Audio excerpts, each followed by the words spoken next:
Hi, this is Ara Topouzian, and if you've listened to Michigan Creates before, you know this is usually a space where I sit down with artists and creative leaders all across Michigan, listening to their stories, discuss their journeys and the work that they're putting into the world. But today, once again, I'm doing something a little bit different. I've done this before, stepping out of the interview format for more of a personal reflection, and this felt like another moment to do that. So this is a solo reflection. There's no guest today, no interview, just something I've been thinking about, something very important and very close to me, especially as we move through the month of April. April is often recognized around the world as Armenian Heritage Month. But for Armenians, April carries a deeper weight. Typically, when we hear about different ethnicities having a Heritage Month, it's about celebration. And while for the Armenians, we do have a lot to celebrate, April is really about remembrance for the Armenian people. And for many of us, it begins with a date we as Armenians will never forget, which is April 24th. In 1915, on April 24th, hundreds of Armenian intellectuals, writers, creatives, leaders, educators, they were arrested in Constantinople, Turkey. That moment is widely recognized as the beginning of the Armenian genocide. Over the years that followed, an estimated 1.5 million Armenians were systematically deported, displaced, and massacred. Families were separated, villages were erased. A culture that had lived on its land for thousands of years was nearly destroyed. I would add to that any Armenian that you would ever meet has been affected one way or another by the Armenian genocide. So when we talk about Armenian Heritage Month in April, it's not official in the way some heritage months are recognized, but for us it's understood.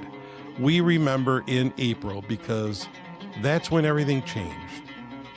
So I want to say something clearly. I am not a historian. I'm a musician. More specifically, I am one of many Armenian musicians that are carriers of something that was passed to me person by person. I did not inherit sheet music, but I feel I inherited responsibility. There's something I've come to understand over time. Culture doesn't survive because it's written down. It survives because somebody chooses to carry it, which I think is really important. And for Armenians, that choice became necessary after loss. When people were forced from their homes, they couldn't carry everything with them.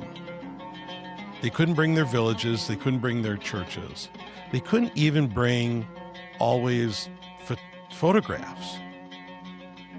But they could carry their stories, songs, melodies, ways of speaking, how they gather. And so memory became portable. And music became one of the most powerful ways to carry that memory forward. History can tell us what happened, but music tells us what it felt like. So when I sit and play Armenian music on the kanun, I don't think I'm just playing notes. I'm tapping into something that existed well long before me, something that survived displacement, silence, and time. And I think about this a lot. These melodies weren't preserved in libraries. They were preserved in our family living rooms, at weddings, other gatherings. It was passed on from one person to another, sometimes imperfectly, sometimes differently, but always with intention. There's another part of the story that's important to say. Armenian identity is often defined by tragedy. And while the genocide is central to our history, it is not the entirety of who we are. Before 1915, there was life, there was joy, there were weddings that lasted for days, songs filled with humor, there were dances that had nothing to do with survival. There were communities that were vibrant, expressive, and deeply rooted. Sometimes I think about that. But the fullness of life that existed before loss. And I feel a responsibility not to just remember what was taken, but to remember what actually existed. Because if we only tell the story of tragedy, we lose something else. We lose the humanity, the laughter, beauty, everyday moments that made life meaningful. So when I play music, I'm not only honoring what was lost, I'm also honoring what was lived. And here's where this connects beyond Armenians, because this isn't just an Armenian story. Every family has something like this, something that exists today only because someone chose to carry it forward. Perhaps it's a recipe. Maybe it's a phrase that your grandparents used to say. Maybe it's a story that gets told at every family gathering. Those things really don't happen by accident, and they certainly don't survive by accident. They survive because someone remembers it. And remembering is an act of care. For Armenians, especially in the diaspora, that act of care became essential. Quick pause. If you don't share this episode, nothing bad will happen, but if you do share it, you'll look really smart and insightful. So, your move. Also hit follow so we can keep hanging out like this.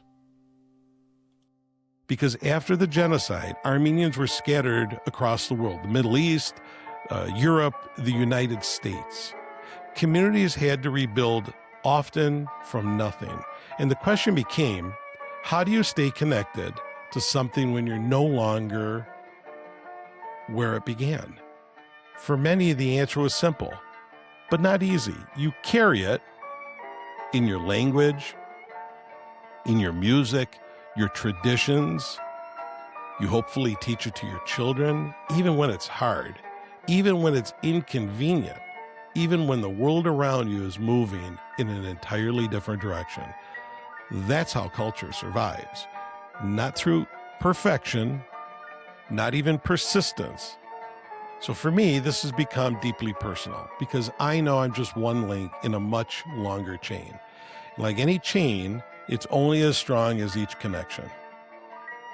If I don't carry this forward, something gets lost. Not everything, but something.